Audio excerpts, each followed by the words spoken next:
એક આશ્રમમાં ગુરુજી અને એમના 30 શિષ્યો રહેતા હતા અને 30 શિષ્યો કાયમ ગુરુજીની સેવા કરતા હતા. તેમાંથી એક શિષ્યની ત્યાં એની બહેનના લગ્ન 1 મહિના પછી થવાના હતા. તેથી એને મહિના પછી એને ગામ જવાનું હતું અને એની પાસે પૈસા પણ ન હતા.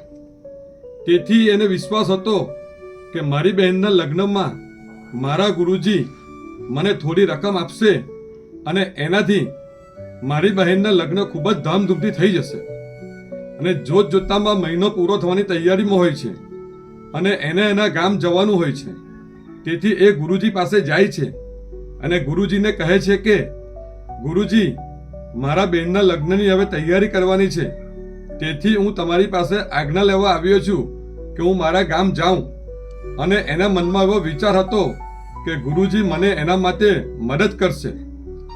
પણ ગુરુજીએ એને ફક્ત એટલું જ કીધું કે તું મારી પાસેથી 3 દાડમ લઈ જા અને સાથે તારા 2 મિત્રોને પણ તું લઈ જા અને ગામ જઈને તારી બહેનના લગ્ન ખૂબ જ ધામધૂમથી તું કરાવજે.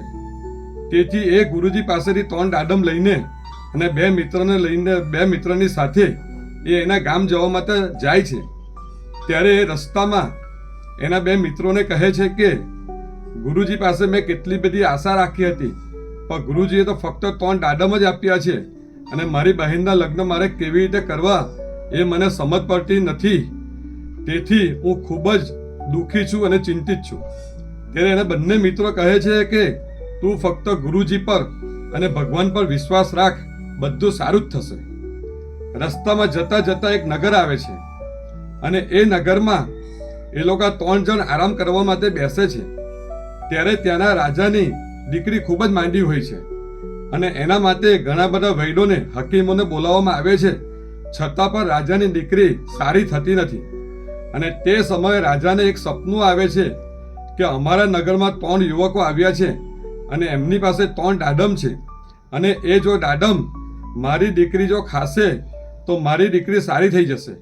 તેથી સિપાહીઓને મોકલે છે અને 3 યુવાનોને પોતાના રાજમહેલમાં બોલાવે છે અને એમની પાસેથી 3 દાડમ લઈને એમની દીકરીને ખવડાવે છે અને દીકરી તરત જ સારી થઈ જાય છે.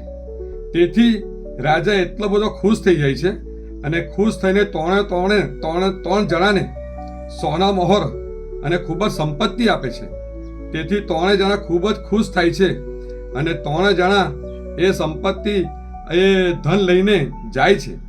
અને પછી એ યુવક એની બહેનના લગ્ન ખૂબ જ ધામધૂમથી કરાવે છે. તેથી મોરલ ઓફ ધ સ્ટોરી કે પેલા યુવકને એમ થાય છે કે મારે ખરેખર ગુરુજીએ મારા માટે ઘણું બધું કર્યું છે, પણ મેં ગુરુજી પર વિશ્વાસ રાખ્યો નથી.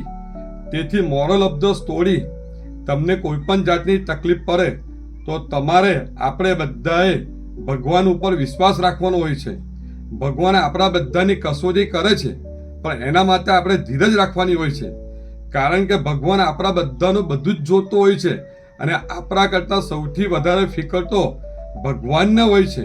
તેથી ભગવાન ઉપર આપણે બધાએ વિશ્વાસ રાખવો ખૂબ જ જરૂરી છે. રાધે રાધે.